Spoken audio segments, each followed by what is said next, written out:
and without sounding weird, they are like our Jewish people, right? They're like the Jewish people in America. That's how successful they are.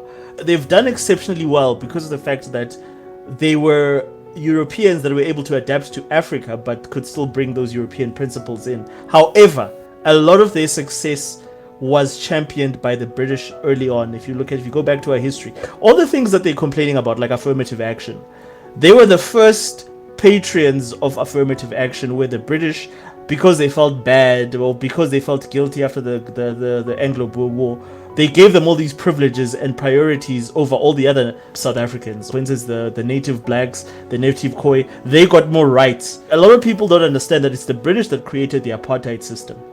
They said, we will prioritize, we'll put you guys at the front of the line.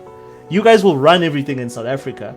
Basically hand over the country to you as white people. How British operated before then, they had relationships with the Zulu and all these other groups, especially the Zulu. So the people that should have gotten that priority should have been the Zulu, because they're the majority in this country, because of how close the British were with the Zulu.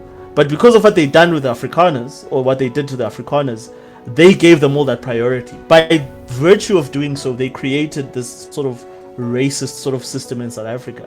They sort of brought the inception of that in, and the Afrikaners just perfected it, which is something they're good at. Like, you give Afrikaners as a group of people something, they've got such a unique, and I can't say, they're like very unique in terms of like their work ethic and how their focus is, that they will really drive something to perfection, which is what they did with apartheid. I mean, there's a reason, like, apartheid is not the only apartheid in the world, but it's the one that's most known because they engineered it.